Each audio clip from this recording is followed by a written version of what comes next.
ये है एक फ्रेंडली रोबोट जिसे रॉक पेपर सीजर्स में हराना नामुमकिन है। ये है एक इनफिनिट स्लिंग की स्टेयरकेस जो कई दिनों तक लगातार चल सकती है, और ये है एक रूम टेम्परेचर वाला आइस रिंग। आज हम ना सिर्फ पिछले साल क्रंच लैब्स में बनाई गई 10 सबसे बेस्ट चीजों का काउंटडाउन करेंगे, बल्कि ये भी बताएंगे कि वो कैसे काम करते हैं, और ये भी कि आप उनमें से कुछ बिल्ड्स को खुद कैसे बना सकते हैं। शुरू करते हैं नंबर 10 से। जब आप सबको बताना चाहो कि लंच टाइम हो गया, तो आप किसी ऐसी चीज का इस्तेमाल करेंगे, पर ये बोरिंग है, तो हमने उसकी जगह इसे रखा, 22 चिल्लाते चिकन हेड्स का एक बैंड। ये बात तो सभी जानते हैं कि आप जब इन्हें किसी स्टोर में देखें और इन पर थोड़ा प्रेशर डालें तो बहुत मजा आता है।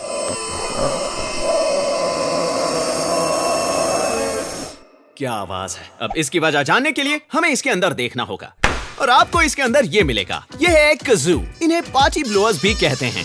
तो चिकन को दबाने के बाद ये वापस एक्सपांड होकर अपने ओरिजिनल शेप में आ जाता है, जिससे हवा अंदर खींचती है, ये वाइब्रेट होता है और वो भयंकर आवाज बाहर निकलती है। और अगर आप 22 रबर चिकन्स को एक एयर कंप्रेसर से जोड़कर 100 PSI पर प्रेशराइज करते हैं और फिर वाल्व खोलते हैं, तो सबको पता चल जाएगा कि ये है लंच टाइम। अब आते हैं नंबर 9 पर। अगर आपको अपने क्रंच लैब्स बॉक्स में एक प्लैटिनम टिकट मिला और आप क्रंच लैब्स आने का मौका जीत गए, तो फिर हो सकता है कि हमारे चहेते साइंस बॉब आपको अपना डेफ्लेग्रेशन ट्यूब दिखाएं। बेसिकली इसमें थोड़ी गैस डालकर उसे जलाया जाता है, जिससे इसके अंदर फायर की एक धीमी धीमी चलने वाली वेव बनती है जो गर्मी की वजह से फैलती है, और इसे कहते हैं डेफ्लेग्रेशन वेव। और पूरे ट्यूब में सफर करने के बाद वो वेव यहाँ अंत तक पहुँचती है, जहाँ ये गैस और फ्लेम ऑक्सीजन के साथ मिलकर एक छोटा विस्फोट करती है। और क्योंकि बॉटल तेजी से फैलती गैस के रास्ते में है, वो लॉन्च हो जाती है।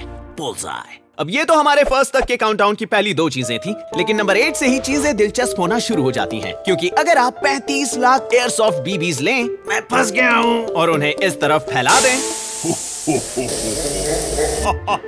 आपको मिलेगा एक रूम टेम्परेचर वाला आइस रिंग। भागो! सच कहूँ तो मैं आज तक इतनी फिसलन भरी सतह पर खड़ा नहीं हुआ। बहुत अजीब है ना? क्रेजी है। अब देख ही सकते हैं, ये लगभग पूरी तरह फ्रिक्शनलेस है, बर्फ से भी ज्यादा स्लिपरी, जिसका मतलब ये स्केटिंग के लिए परफेक्ट है।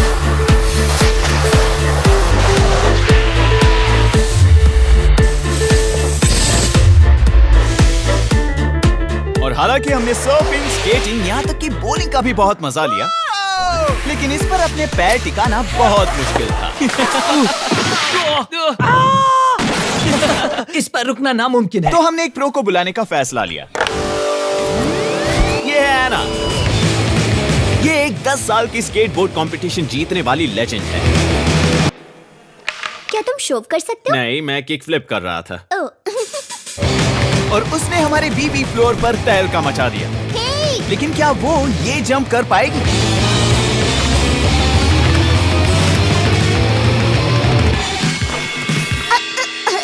आओ, शायद मेरी हड्डियां टूट गई। और एना इसमें इतनी अच्छी इसीलिए है उप्सी। क्योंकि वो बहुत ही जिद्दी है, मैं ये कर पाऊंगी या नहीं? और कभी हार नहीं मानती। तो जब तक एना इस ट्रिक को सीखने में लगी है, आइए जानते हैं ये कैसे काम करता है। अब ये बात तो ऑब्वियस है कि नीला समंदर इतना फ्रिक्शनलेस कैसे है, क्योंकि बीबीज जमीन पर स्मूथली रोल करते हैं और आपका पैर बीबीज के ऊपर स्मूथली रोल करता है। अब जब ये बीबीज पैर के नीचे हों, तो ये आपके पैर के नीचे कई 100 परफेक्ट पहियों के होने जैसा होगा, जिनसे आप किसी भी दिशा में स्लाइड कर सकते हैं। और अगर आप फर्श की जगह मेटल को लें और फिर अपना पैर लें और उसे भी मेटल से बदल दें, और फिर ऊपरी सतह को इस तरह से खुद से जोड़ दें और फिर नीचे की सतह को भी, तो अब वो एक दूसरे के रिलेटिवली भी उतनी ही अच्छी तरह स्लाइड करेंगे जितनी अच्छी तरह मेरा पैर फर्श पर फिसलता है। और बॉल बेयरिंग्स ऐसे ही काम करते हैं। और ये सिर्फ आपके फिजेट स्पिनर में ही नहीं है, बॉल बेयरिंग्स हर जगह हैं, आपकी बाइक्स, स्केटबोर्ड और रोलर ब्लेड के पहियों में। जहां पहिए एक्सेल से जुड़ते हैं, वहां भी आपको वो एयरक्राफ्ट इंजन्स, वॉशिंग मशीन्स और कुछ टूल्स में भी मिलेंगे। इसका मतलब वो हर चीज जो रोटेट करती है और जहां स्मूथ और लो फ्रिक्शन की जरूरत होती है, वहां हम इस्तेमाल करते हैं बॉल बेयरिंग्स का। हमने एक और कूल चीज नोटिस की, जब हम इन बीबीज के साथ खेलते हैं, ये सभी मिलकर लगभग पानी की तरह बर्ताव करते हैं। हालांकि ये सूखे हैं, एंड इट मेक्स सेंस, और आप इनसे यही उम्मीद भी रखेंगे, क्योंकि जब कंप्यूटर्स को पानी सिमुलेट करना होता है, वो उसके इंटरेक्शन को समझने के लिए पानी को इस तरह के पार्टिकल्स में तोड़ देते हैं। और हालांकि ये एक परफेक्ट एग्जांपल नहीं है एक्चुअल फिजिकल बीबीज के लिए, लेकिन इन पर लगने वाले ज्यादातर फोर्सेस वही हैं जो पानी के पार्टिकल्स पर लागू होते हैं। अब चलिए एना के पास, जिसने हमें निराश नहीं किया।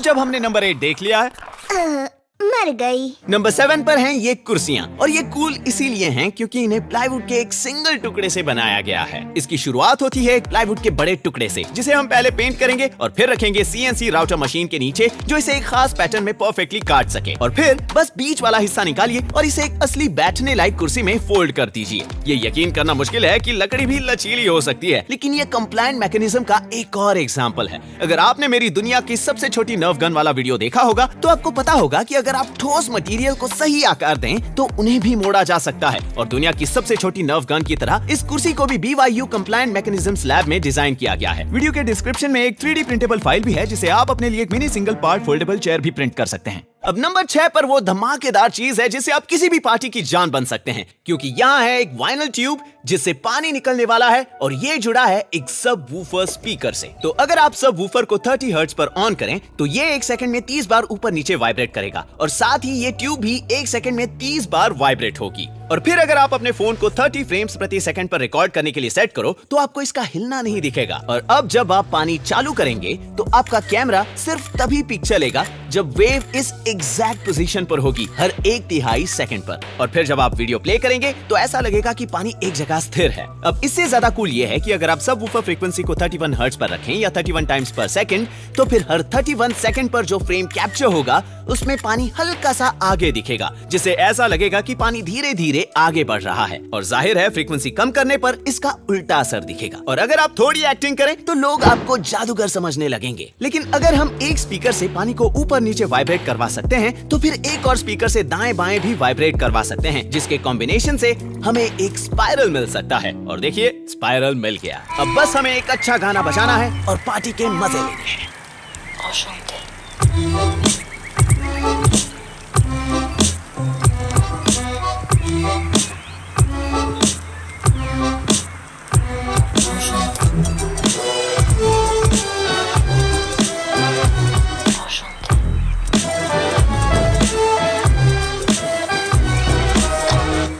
सेटअप थोड़ा सा मुश्किल है, लेकिन आप इसका एक बहुत ही सिंपल वर्जन भी बना सकते हैं, जिसके लिए आपको बस एक पाइप, कुछ टेप और एक कॉर्डलेस ड्रिल की जरूरत होगी। और फिर आपको बस उस पाइप को ड्रिल के नीचे चिपकाना है, और ड्रिल ऑन करने पर उसके नेचुरल वाइब्रेशंस पाइप की नोक को सर्कल में रोटेट करवाएंगे, वो भी उस 30 टाइम्स पर सेकंड के रेट पर। और फिर ट्रिगर का इस्तेमाल करके जब आप ड्रिल की स्पीड कम या ज्यादा करेंगे तो इससे वेव आगे और पीछे जाएगी। और फिर ट्रिगर का इस्तेमाल करके जब आप ड्रिल की स्पीड कम या ज्यादा करेंगे तो इससे वेव आगे और पीछे जाएगी।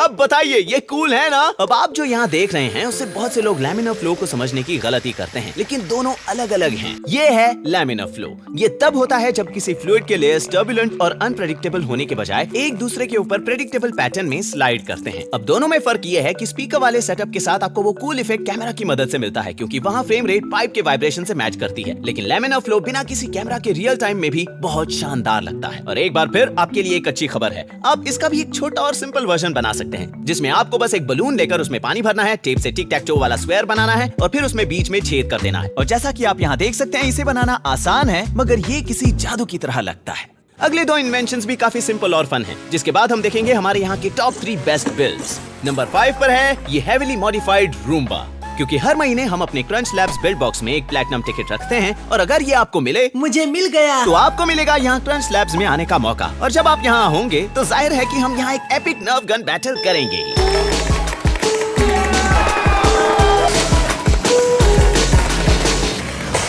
लेकिन वो मजा सिर दर्द बन जाता है जब हमें बाद में साफ सफाई करनी पड़े। लेकिन साफ सफाई क्यों करना? इससे तो अच्छा मैं ये सब करने के लिए एक रोबोट बना लूं। तो मैंने एक कौन उठाने वाले इस इन्वेंशन को लेकर 3D प्रिंट करके उसके लिए अटैचमेंट बनाया और फिर उसे एक रूम्बा के आगे जोड़ दिया, जिससे मेरा काम हो गया आसान। अब मुझे बस बीच बीच में उसे खाली करना पड़ता है और मैं अपना बाकी का खाली समय अपने दूसरे प्रोजेक्ट्स पर लगा सकता हूँ। उदाहरण के लिए नंबर 4, क्योंकि पिछले कुछ सालों में मुझे और क्रंच लैब्स को कुछ अवार्ड्स मिले हैं, पर मुझे उन्हें सबके सामने किसी ट्रॉफी केस में दिखावा करने के लिए नहीं रखना, लेकिन उन्हें किसी बॉक्स में छोड़ देना भी गलत होगा। तो मैंने एक आइडिया निकाला। अगर आप इस हैंडल को खींचे तो ये एक 6x1 मैकेनिकल एडवांटेज वाले पुलिस सिस्टम की मदद से इस मिरर को 45 डिग्री से रोटेट करेगा। तो अब आप वो ट्रॉफीज तभी देख पाएंगे जब आप ठीक इस जगह खड़े रहकर ऊपर देखेंगे। और अब आते हैं आखिरी 3 बिल्ड्स पर। ये है साइमन, मेरे बचपन के सबसे पसंदीदा गेम्स में से एक। बेसिकली ये लाइट्स एक एक करके ऑन होती है और आपको बस वो पैटर्न इन बटन्स को दबाकर रिपीट करना होता है। ये सुनने में आसान लगता है, लेकिन हर बार ये उस पैटर्न में एक और कलर जोड़ देता है और जैसे जैसे आप आगे बढ़ेंगे ये अपनी रफ्तार भी बढ़ाएगा। यानी ये बस शुरू में आसान है। नहीं, अभी उतना ही मुश्किल है जितना पहले था। मुझे लगता है शायद मैं बचपन में इसके लेवल 13 तक ही पहुंचा था, लेकिन अब लकीली मैं एक इंजीनियर हूँ, जिसका मतलब है कि अब मेरे पास कुछ पर्टिकुलर सेट ऑफ स्किल्स हैं। वो स्किल्स जिन्हें मैंने अपने करियर के दौरान सीखे हैं, वो स्किल्स जिसकी मदद से मैं ऐसे गेम्स की छुट्टी कर सकता हूँ। तो अगर हम साइमन को यहाँ रखें और फिर इस बेरहम कॉकरोच ट्रैप से इंस्पिरेशन लें, तो हम इसके चारों ओर 4 पोस्ट जोड़ सकते हैं, जहां चारों ओर के पास एक ड्रम स्टिक, अपना रबर का हाथ और उससे जुड़ा एक सर्वो मोटर होगा। तो ये तो हमारे लिए बटन दबाने का काम करेंगे, लेकिन कौन से बटन दबाने हैं ये कौन बताएगा? उसके लिए हमने यहाँ एक वेबकैम लगाया जो रास्पबेरी पाई की मदद से एक पाइथन स्क्रिप्ट चलाता है और ये उस पूरे कैमरा फील्ड के इन 4 छोटे रेक्टेंगल्स को जोड़कर जहाँ बल्ब लगे होते हैं बाकी सबको नजरअंदाज करेगा। तो जब उन चारों कलर्स में से किसी एक ही लाइट जलेगी, इसे पता चल जाएगा कि इसे उस बटन को दबाना है। और जब आप उस पैटर्न को रिकॉर्ड करके उसे वापस चला सको तो जाहिर है ये गेम बहुत आसान हो जाता है, मतलब बहुत ज्यादा ही आसान। चलो शुरू करें। तो अब बस हमें बढ़िया साइमन सेज के सभी 32 लेवल को पार करना था। लेवल 3 अपनी पूरी कोशिश करो। और हालांकि 32 सुनने में एक रैंडम नंबर लगता है, पर इसके पीछे भी एक वजह है। 1978 में जब ये गेम लॉन्च हुआ था तब बिट्स बहुत महंगे थे और अगर आपके पास 5 बिट्स हों तो उससे बाइनरी में सिर्फ 32 तक गिना जा सकता है। तो 5 मिनट हो चुके हैं, हम लेवल 16 पर हैं। तो जब तक मेरा साइमन सेज रोबोट मेरे बचपन का बदला ले रहा है, मैं आपको बताना चाहता हूँ कि जिस तरह इस वीडियो में अब तक आपने जो कुछ भी देखा, उसी तरह एक इंजीनियर होने की मेरी सबसे फेवरेट चीज ये है कि मैं अपने किसी भी सपने को सच कर सकता हूँ। तो अगर आप भी इस स्किल को डेवलप करना चाहते हो तो क्रंच लैब्स आपके लिए है, क्योंकि बच्चों के लिए हमारे पास है बिल्ड बॉक्स और फिर टीन्स और एडल्ट्स के लिए हमारे पास है हैक पैक। दोनों ही केसेस में इन्हें आपके दरवाजे तक पहुंचा दिया जाएगा, जिसके बाद हम उसे साथ मिलकर बनाएंगे और उसके पीछे के विज्ञान को समझेंगे और तो और उसके फंडामेंटल टूल्स के बारे में भी सीखेंगे, ताकि आप अपने खुद के प्रोजेक्ट्स बनाएं और चीजें इन्वेंट करें। अब हम पहुंच गए हैं लेवल 27 पर, सिर्फ 5 और बचे हैं। तो इन छुट्टियों में अगर आपको अपने या अपने किसी खास के लिए कुछ ऐसा लेना हो जिससे चीजें बनाने के मजेदार और फायदेमंद शौक को शुरू करने में मदद मिले, तो ये QR कोड स्कैन कीजिए या जाइए crunchlabs.com पर। Final level, let's go! ये इतिहास रचेगा।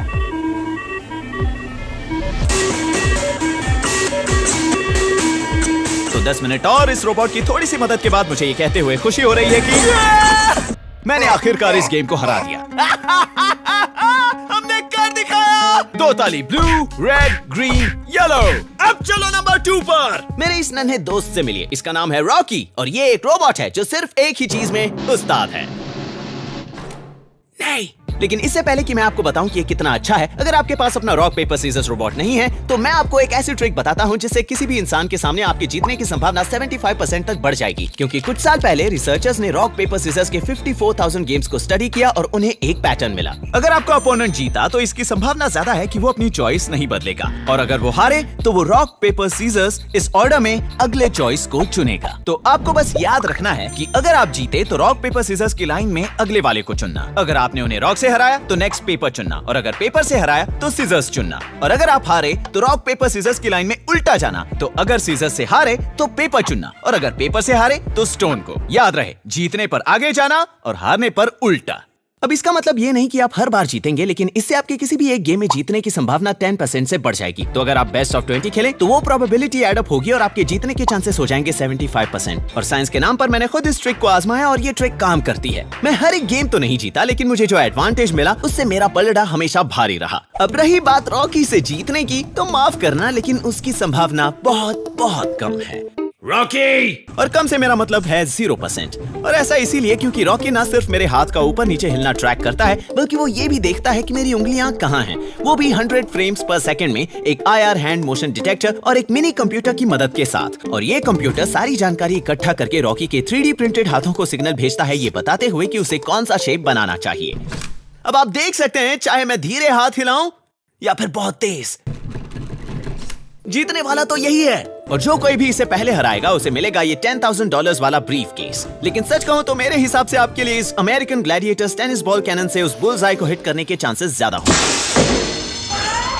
अब फाइनली चलिए आते हैं पिछले साल हमारे यहाँ क्रंच लैब्स में बनाई गई हमारी सबसे कूलेस्ट चीज पर, दी इन्फिनिट स्लिंकी स्टैरकेस। ज्यादातर अच्छे इन्वेंशंस की तरह स्लिंकी का आविष्कार भी 1943 में एक नेवल इंजीनियर द्वारा गलती से हुआ था, जिसने अनजाने में शेल्फ से एक स्प्रिंग गिरा दी थी और उसने देखा कि वो बड़े मजेदार तरीके से नीचे वॉक करके गई। तो उन्होंने अपनी वाइफ के साथ मिलकर इससे एक खिलौना बनाने का फैसला किया, जिसे उन्होंने नाम दिया स्लिंकी। और आज 80 साल बाद 30 करोड़ से भी ज्यादा स्लिंकीज बिक चुके हैं। बचपन में मुझे स्लिंकीज पसंद थे। मुझे खास तौर पर ये देखने में मजा आता था कि मैं उससे एक बार में कितनी सीढ़ियां उतरवा सकता हूँ। सैडली मेरा रिकॉर्ड सिर्फ 7 या 8 का है, तो नेचुरली अब जब मैं एक इंजीनियर हूँ, वक्त आ गया है उस अधूरी तमन्ना को पूरा करने का। पहले मैंने एक ट्रेडमिल यूज करने का सोचा, उसे कुछ इस तरह झुकाकर, लेकिन यहाँ समस्या ये थी कि इसकी सतह सीढ़ियों की तरह सीधे न होने की वजह से स्लिंकी बार बार रुक रहा था।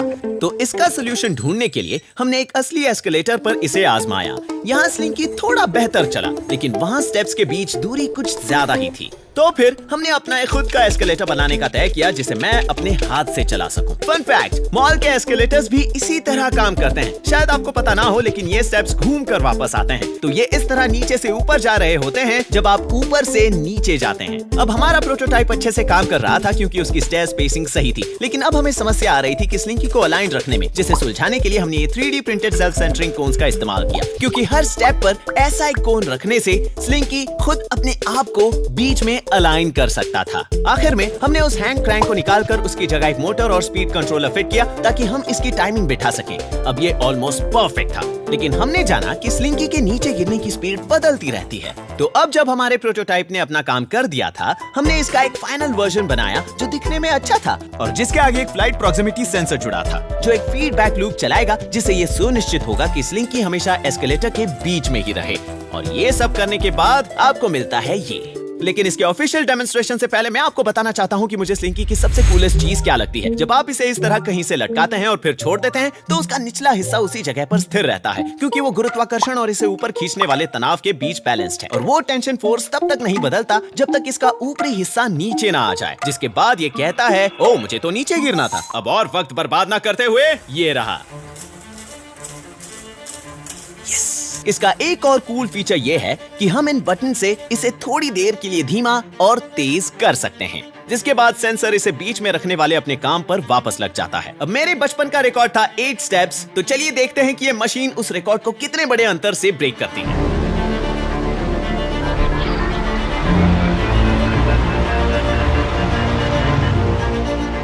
ठीक है, मुझे इसे चालू किए लगभग 48 घंटों से ज्यादा हो चुका है, जिसका मतलब ये स्लिंकी अब तक 2,08,000 सीढ़ियां उतर चुका है, जो कि मेरे बचपन के रिकॉर्ड से 29,000 गुना ज्यादा है। और इसी के साथ मैं अपनी जीत स्वीकार करता हूं।